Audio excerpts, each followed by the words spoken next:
I remember every detail of that night. The room was glowing, elegantly decorated, crystal glasses, white tablecloths, soft laughter, clinking silverware. He stepped onto the stage, my husband, in that navy suit I hated for the price but loved for the power it gave him. And then he said it. With that practiced confidence. This woman changed my life. Silence. People stopped eating, drinking, talking. I stood there, wine glass in hand, heart racing, mind spinning. If you've ever felt that kind of quiet rage, hit like, leave a comment, and subscribe, because what happened next? You won't believe. I didn't cry. I didn't blink. I just touched my phone. The projector turned on. And behind him, the messages began to appear. Can't stop thinking about last night. Me too. When can I see you again? The room went still. His voice cracked. I stayed quiet. Calm. Composed. He tried to continue his speech. He stuttered. Fumbled. But the texts were louder than him. I didn't scream. I didn't cry. I simply let the truth speak. And it echoed through that room like thunder. That was the night he stood in the spotlight. And I gave him the script he never saw coming. This is only the beginning. If you've ever been betrayed, or if you're still healing, stay with me. Chapter 2 gets darker. He didn't come home that night. Not that I expected him to. After what I did, I knew he'd run. He always runs when things get real. He didn't call. Didn't text. But the messages, oh, they kept coming. Not from him, from them. His friends. His colleagues.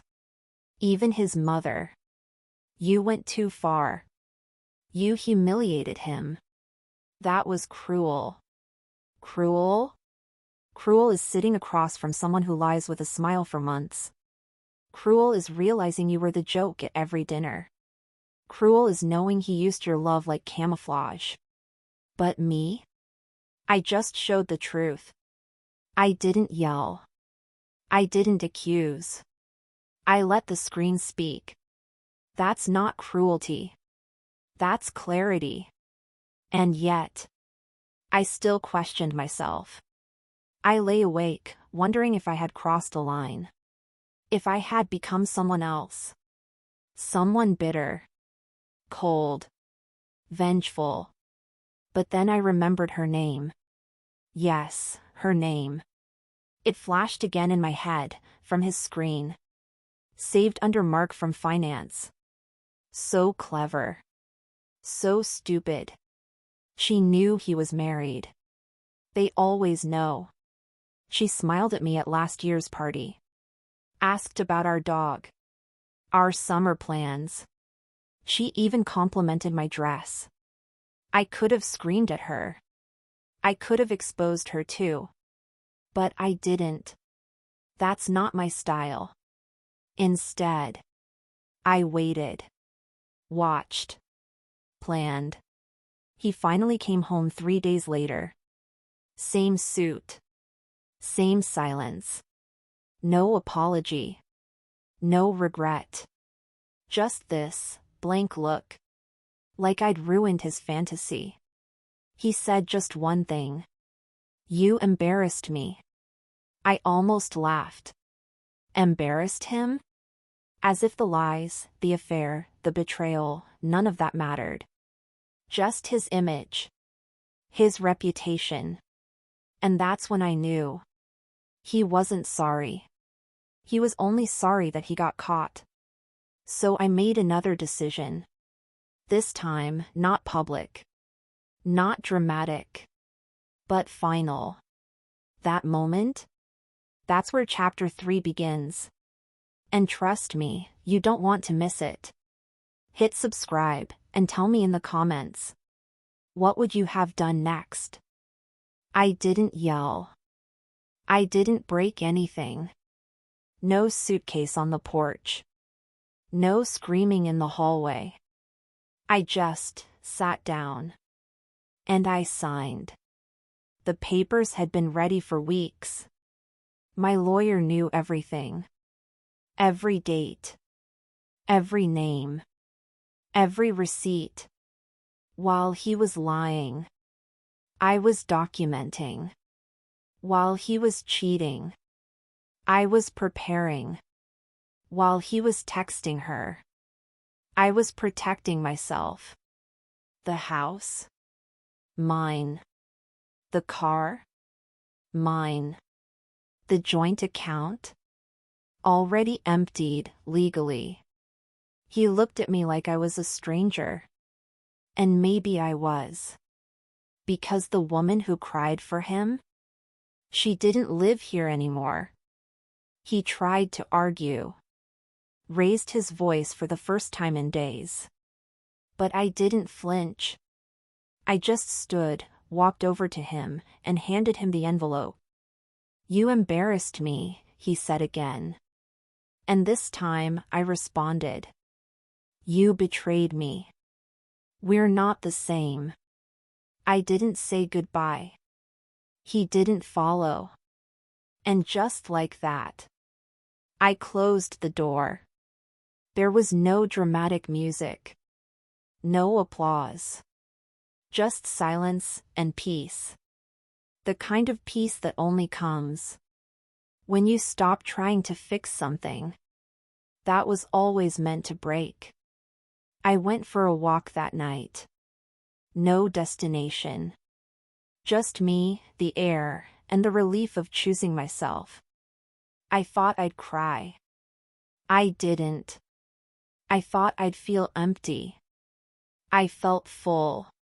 And for the first time in a long time, I slept. But don't think this was the end. Because chapter 4 is where the world finds out everything. You won't want to miss it. Subscribe now, and tell me in the comments. What would you have done with that envelope? I never planned to tell anyone. Not really.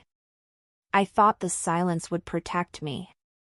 That staying quiet would keep me safe. But pain doesn't disappear when you hide it. It just settles. Deep. Quiet. Heavy. Until one day, it speaks. Mine spoke through a story. This story. And to my surprise, people listened. Hundreds of women messaged me. Strangers, who felt like sisters. Sharing heartbreak, strength, silence, survival. And suddenly, my pain wasn't just mine anymore.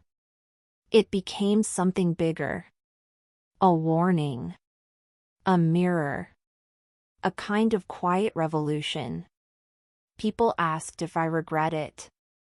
Exposing him. Walking away. Starting over. No. Not for a second. Because the truth didn't destroy me. It set me free. I've changed. I don't check my phone hoping for apologies. I don't shrink myself to make others comfortable. I don't fear silence anymore. I laugh louder. Sleep deeper. Speak slower. And I look people in the eye.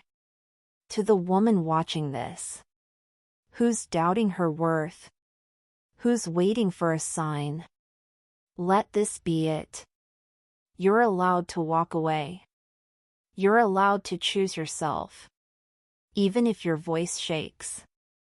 Even if your heart breaks. This was the story I never wanted to tell. But maybe, it's the one someone needed to hear.